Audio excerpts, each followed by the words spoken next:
What up, guys? Mad Scientist 7890 here, your favorite wrestling shooter and hip-hop enthusiast. So, been about 3 weeks. I've been pretty busy doing a lot of different stuff. Working on, I have a sketch comedy channel with a friend of mine called oneSICKpony Sketch. Put the link in the description. You guys want to check it out. Doing some real funny stuff there.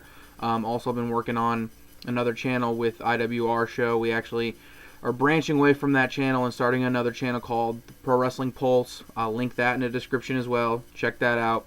And basically, those are some of the things that are keeping me, busy. But the main thing is started working out and kind of eating healthier and trying to do a little bit better for myself. So I've been doing a lot of working out and different things like that for the last month or so. So I've been kind of busy.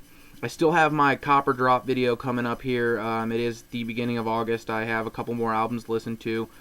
Should have that out in the next couple days. So if you're interested in that, that'll be coming as well. This video here, there's been several topics of things I wanted to talk about in the last 3 weeks. I just haven't got to it. So I'm just going to do 3 big topics of, each company and kind of run through a couple different things. First thing, I'm going to do here is, I think we'll do it. TNA is good, Ring of Honor is bad, and WWE is signing the world. First, we'll start with TNA. Obviously, it's funny how just the world turns because, at this time last year, everybody was, shitting all over TNA and hating on them. I thought last year TNA had one of their worst pay-per-views ever. Not just ever, maybe one of the worst pay-per-views, wrestling pay-per-views for any promotion ever. Coming to this year, to this summer, from Destination X to the last pay-per-views, to Hard Justice coming up, which looks like it's going to be a good show as well. With the storylines they're doing, with the matches they're putting on. The only thing that's really I dislike about TNA right now is I really don't like.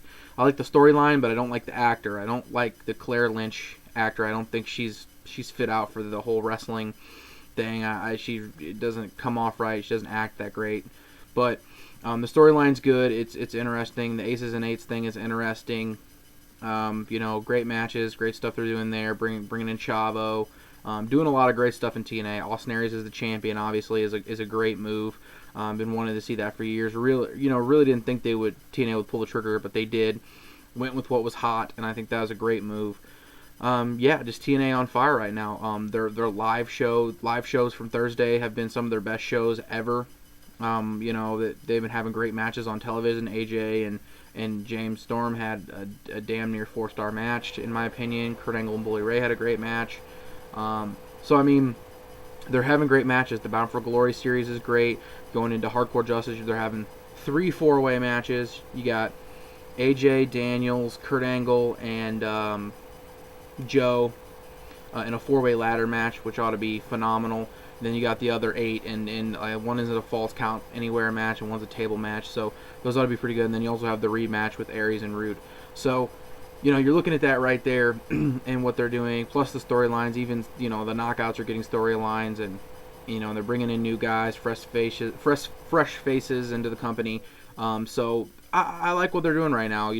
I've always liked TNA, and I've never really hated them. I've just always said that they need to get their head out of their ass. And it seems like they're really doing that. They're really putting on great quality shows, great TV shows, and pay-per-views. So going into Bound for Glory, I'm hoping for great things here, and this Hardcore Justice pay-per-view ought to be pretty good. So I'm glad to see TNA where they're at right now. Ring of Honor is next here. Ring of Honor's in trouble. I said this in the last couple of videos here, with the whole Kenny King situation leaving. Davey Richards he's not with the company. He's with them, but he's not officially with them. It's kind of weird. He's not working with them right now. He's working other indies.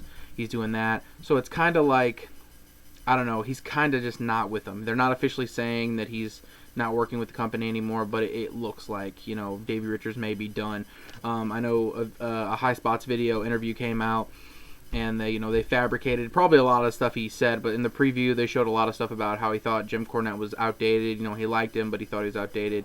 He's not booking the company, but he thinks, him and Eddie should be teaming still, stuff like that. So I don't know, it just seems like that right there, plus the whole ANX stuff, people leaving, just the storylines are horrible. The television product is not good in my opinion. There is a couple standout things about Ring of Honor, but as a whole, they're just in really bad shape. It's the worst shape they've. This is probably one of their worst years in the history of their business.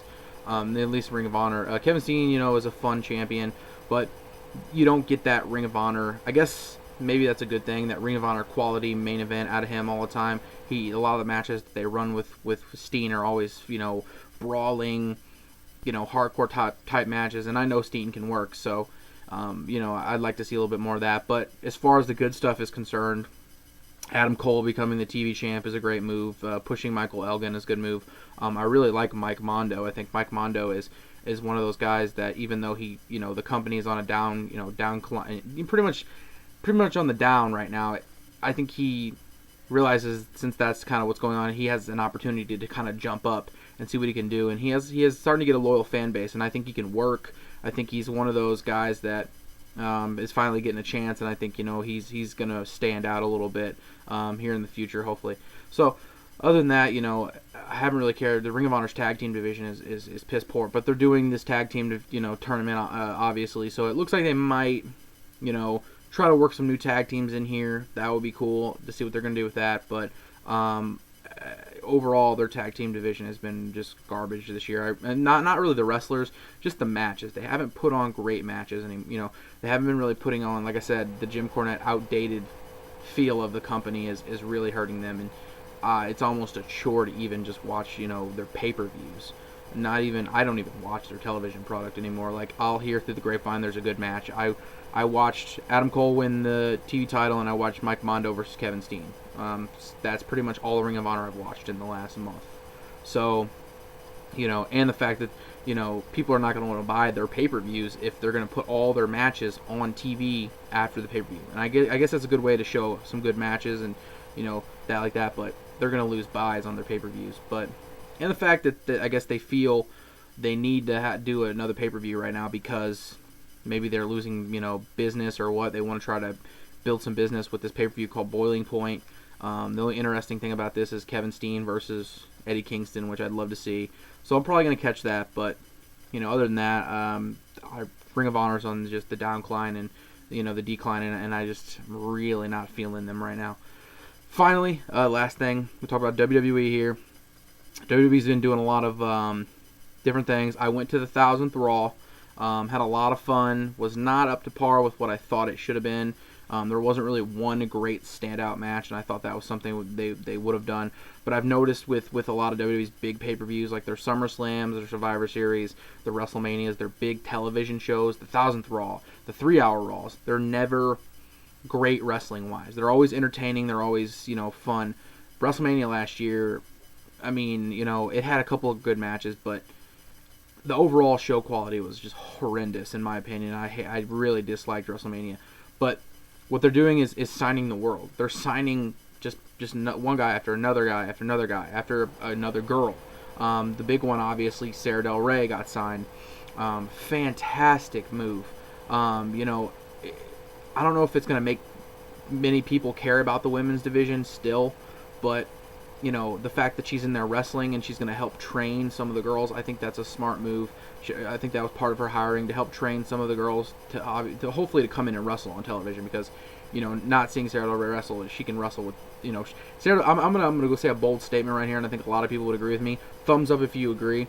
But I think Sarah Del Rey is probably better than 75% of WWE's roster, wrestling-wise, and could probably main event a pay-per-view and probably put on a better match than the 75% of the roster.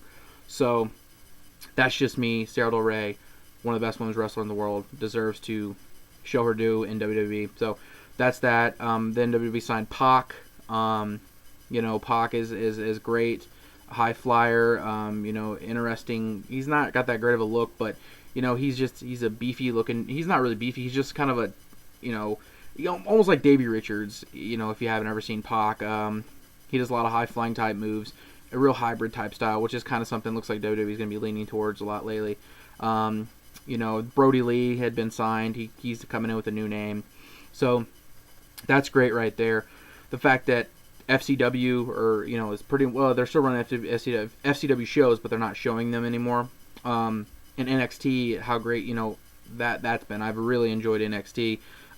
With the all the stuff they're plugging with Bray Wyatt and all the stuff with Cassius Ohno and all the new guys that they're bringing in for NXT. I think is a great idea and a great show. I've been watching. I've watched every NXT so far since they incorporated the new FCW guys and got the new arena and such. So really enjoyed that.